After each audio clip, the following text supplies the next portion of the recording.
Billionaire Jack Dorsey just made a huge Bitcoin announcement in Las Vegas, and we need to take a very close look at it now. Cynthia Loomis is adding to this and is talking about new details regarding the Bitcoin bill. 1 million Bitcoins are supposed to be bought for the USA, and now there are new details being revealed at the big Bitcoin conference in Las Vegas. We have Veneg on stage here, who is actually saying that the USA needs to buy Bitcoin immediately. There is massive pressure being put on the USA here.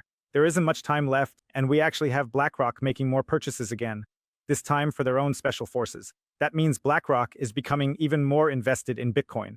At first, they only offered Bitcoin to their clients. Now they're buying more and more Bitcoin for their own forces as well, which is extremely bullish. If you're bullish on Bitcoin too, leave me a like down below. We really have a lot of topics to look at now, including in the coming days, the next videos, and so on. Things are really going wild right now with the conference in Vegas. One awesome announcement after another is coming out. There are a ton of incredible statements being made here. So make sure to hit the subscribe button if you haven't already, and definitely like the Bitcoin price here if you want us to head to Valhalla. But before we get to Jack Dorsey, who is also the CEO of Block and made a really awesome announcement here, let's take a look at something else. Let's take a look at what BlackRock is doing here. For their income funds, specifically the BlackRock Strategic Income Funds, they just bought Bitcoin worth $100 million.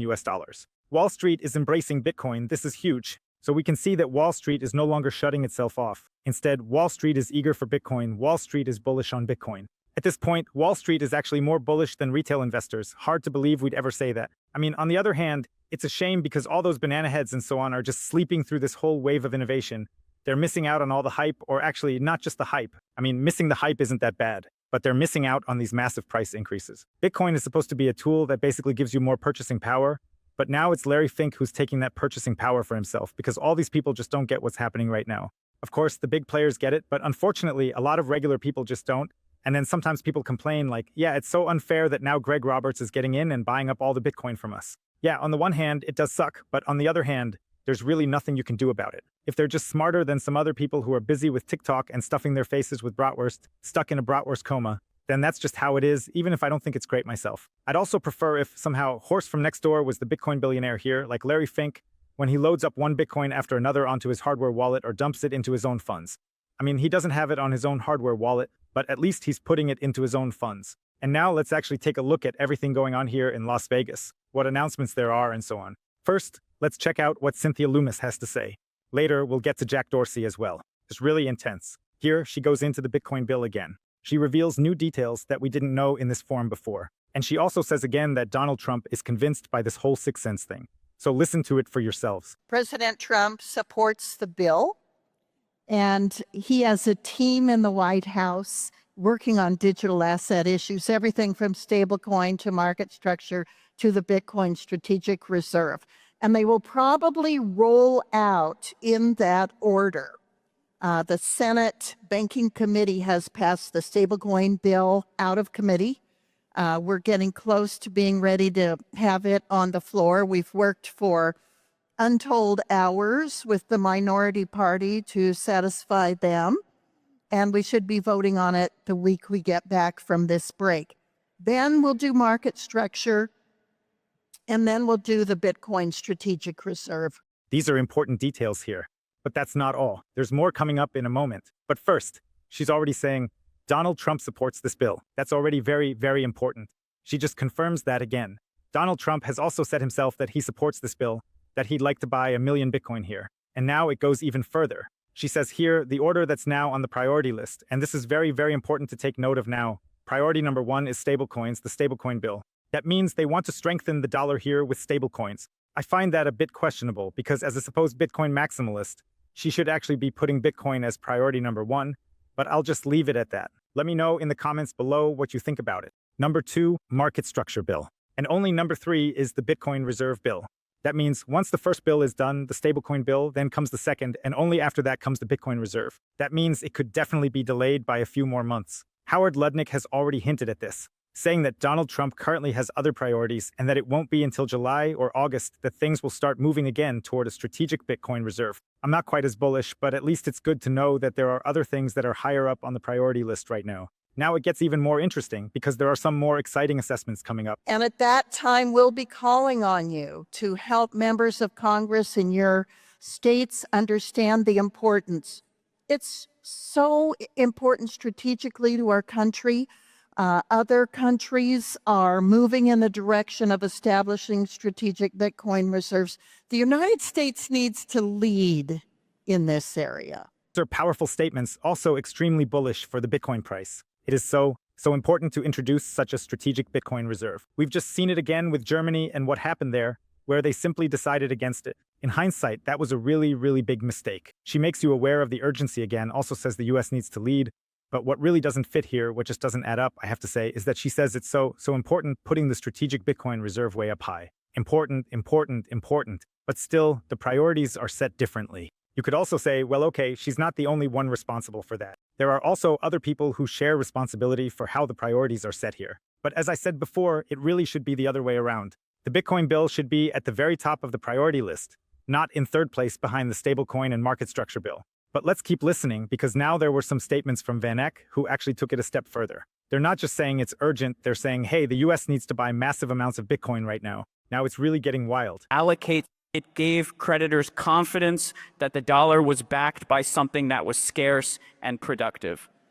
So I don't buy the do-nothing argument, the deficit will take care of itself. No, I think that we allocate strategically, make the US a home for capital formation. Bitcoin is the hurdle rate for innovation, and it deserves a tiny piece of a US portfolio. There were several very, very interesting statements in there. First, he says here, yes, Bitcoin is the hurdle rate, meaning Bitcoin is the benchmark investment here.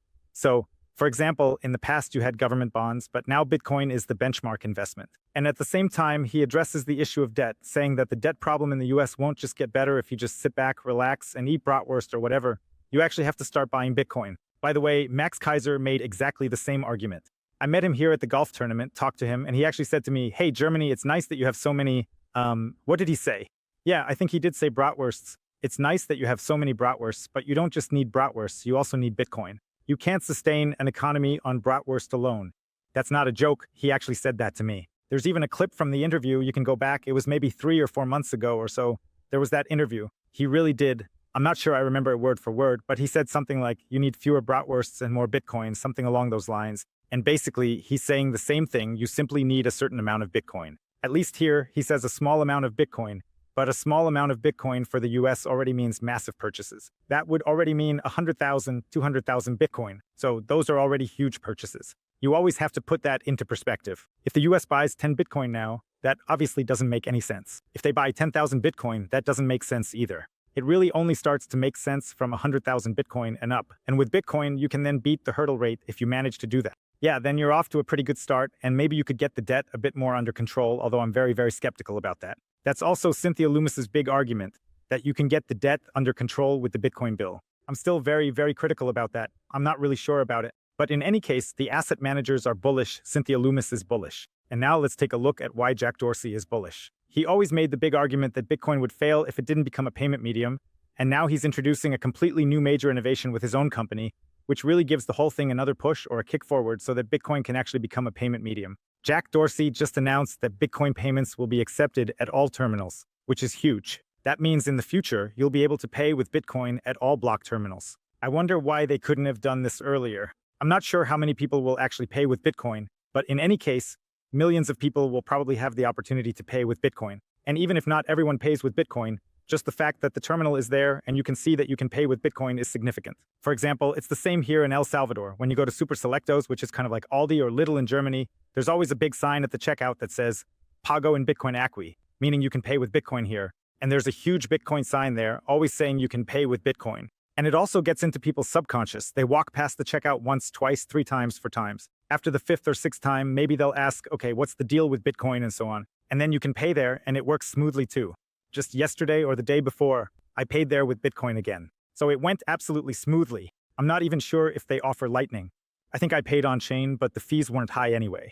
I think you can also pay with Lightning, but I don't think he understood me. Then he just gave me the on-chain payment thing, the QR code. But that was fine too, so I just did it. And at least now, Jack Dorsey is basically someone who actually follows up his words with actions. And there was always some criticism that Jack Dorsey had so little Bitcoin on his Bitcoin balance sheet because he bought Bitcoin 2 or 3 years ago, and since then, the balance has never increased again. Of course, now they have huge unrealized gains, which is obviously very, very positive. But some people criticized him for still holding too little Bitcoin on his balance sheet and said he should take a similar approach to MicroStrategy, but with block. And now at least he's taking that approach with the payment system. And here's an example of why this payment system is so important for Bitcoin. There was also a speech here from the fast food giant Steak and Shake, which is really big in the US.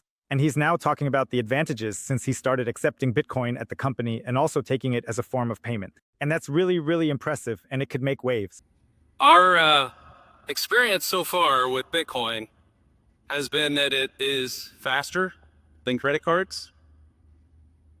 And when customers choose to pay in Bitcoin instead of credit cards, we are saving about 50% in our processing fees. Faster than credit cards, and you save 50% on transaction fees. That's huge. Just imagine that for a fast food chain. With every transaction, whether it's just a few cents, half a euro, or a whole euro, depending on the type of transaction, it adds up. And in a single day, I don't know, maybe they have hundreds of thousands of transactions, maybe even millions, since they have so many locations. So let's say they have, I don't know, maybe a six-figure number of transactions per day, or maybe that's an exaggeration, but I can definitely imagine they have, well, estimating is tough right now. So I wasn't actually that far off, but I asked ChatGPT just to double-check myself, so I don't end up totally embarrassing myself here. Per day, they pay around $23,000 in transaction fees, which adds up to 8.6 million US dollars per year. And if that gets reduced by 50% instead of 8 million in expenses, it would only be 4 million. I mean, that's obviously awesome.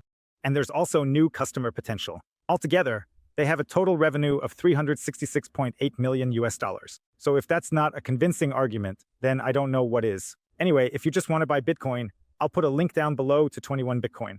Check it out. There are really, really great things there. One-time savings, one-time purchase orders, there are savings plans, there are auto-buy options, all very fair. And now there are even more features like limit orders. You can buy Bitcoin easily and securely there. Just use the code BitcoinHotel. You can save up to 20% on fees when buying Bitcoin. Definitely check it out, guys. See you soon. Peace out.